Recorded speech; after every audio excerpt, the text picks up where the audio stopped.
All right, let's dive into one of the most critical balancing acts in the entire business world: how companies actually manage their cash.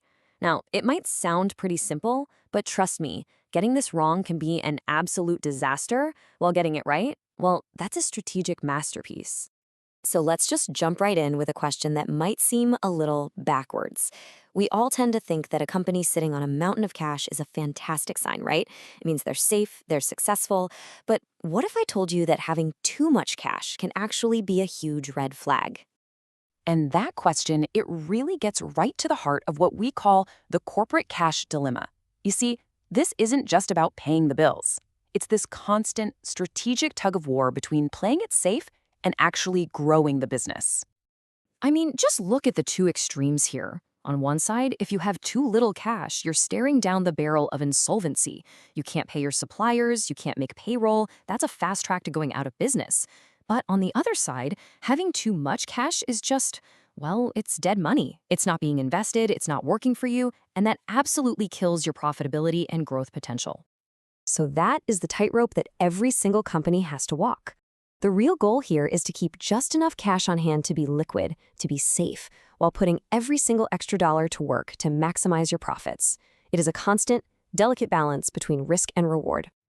Okay, so if we know that holding too much cash is a bad thing, why do companies hold it at all? Why not just invest every spare penny? Well, it turns out there are three really specific, really strategic reasons. Let's break them down.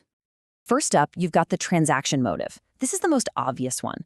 A company needs cash for its day-to-day operations. You know, paying salaries, buying materials, keeping the lights on, paying taxes.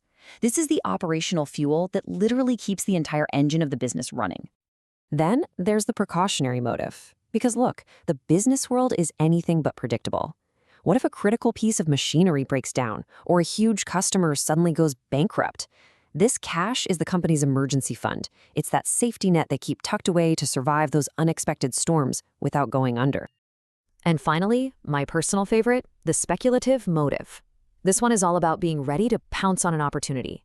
Imagine the price of something you absolutely need to buy suddenly plummets, or a competitor is forced to sell off some valuable assets for cheap.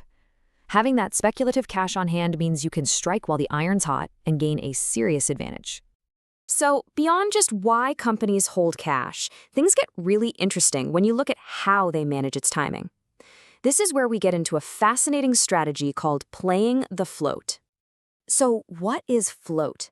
Basically, it's the gap in time between when a company writes a check to pay a bill and when the money for that check actually leaves its bank account. The goal is to make that gap, that float, as long as possible. If you can do that, you're effectively giving yourself a short-term, interest-free loan. It's a super clever way to keep your cash working for you just a little bit longer. One side of this game is all about getting money in the door as fast as humanly possible. Companies use things like a lockbox system, where customers mail payments to a P.O. box right near them that gets emptied by a local bank. This shaves off mail time. Then they use concentration banking to suck all that cash from various local banks into one main account. In this game, every single hour saved is literally money earned. And of course, the other side of the game is slowing down the cash that's going out. A great trick is using drafts instead of checks. See, a draft isn't paid by the bank until the company gives the final okay, which gives them way more control over the timing. And honestly, even just paying bills with a regular old check creates a natural float. All that time it takes for the check to get mailed, deposited, and finally clear, it's all about legally and ethically stretching out your payment cycle to your advantage. Now, playing the float is a really powerful tactic, but it's still just one piece of a much bigger puzzle. How does a company figure out the exact right amount of cash to have on hand? Well, that's where things get a bit more scientific. That's where financial models come in. And there are two classic models that financial managers use, each one designed for a totally different kind of world. You have the Baumol model, which is perfect for a stable, predictable business where cash goes out at a nice, steady rate. And then you have the Miller-Orr model, which is built for the messy, uncertain real world, where cash flows are all over the place. The real genius of the Baumol model is that it thinks about cash as if it were just inventory in a warehouse. It tries to find the perfect balance between two costs: the cost of making a transaction, selling an investment to get more cash, and the opportunity cost of just having that cash sit around doing nothing. The model spits out the perfect order size for cash that makes your total costs as low as possible. The Miller-Orr model, on the other hand, is kind of like a thermostat for a company's cash in a really volatile world. It sets up a safe zone with an upper limit and a lower limit. As long as the cash balance stays inside that zone, nobody does anything. But the second it hits that upper limit, boom, the company buys securities to bring the level back down. And if it hits the bottom limit, they sell securities to bring it back up.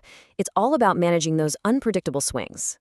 So let's say a company uses these models. They figure out their optimal cash level. What do they do with any cash that's left over? I can tell you what they don't do. They don't just let it sit in a checking account earning next to nothing. Any cash that isn't needed for day-to-day operations or for that emergency fund gets put to work, gets invested in things called marketable securities. Now, these are basically just short-term, super low-risk investments that can be turned back into cash in a heartbeat. The goal here isn't to get rich, it's just to earn some kind of return instead of zero. Which, of course, brings us to the next logical question, right? There are tons of options out there. How in the world does a corporate treasurer decide where to park all that cash? Well, the whole selection process really boils down to one word: safety. They're asking questions like, what's the default risk? Is the company we're lending to likely to go bust? What about interest rate risk? Could a rise in rates tank the value of our investment? And crucially, what's the liquidity? How fast can we sell this thing and get our cash back without taking a big loss? When you're managing corporate cash, safety and liquidity always win out over chasing a high return. So, as we pull all this together, it becomes pretty clear that corporate cash management is so much more than just counting money. It's a deeply strategic, absolutely fundamental part of a company's entire financial life. And if there's one core idea to take away from all this, it's this. Effective cash management is a dynamic, constant balancing act. The real goal isn't just to have cash, it's to have the right amount of cash at the right time so you can perfectly walk that tightrope between risk and reward. And that brings us all the way back to that first question we asked, but hopefully now with a whole new way of looking at it. The next time you see a headline about a company sitting on billions in cash, you can ask the smarter question: is that a sign of incredible financial health and brilliant preparation? Or is it proof of a massive missed opportunity?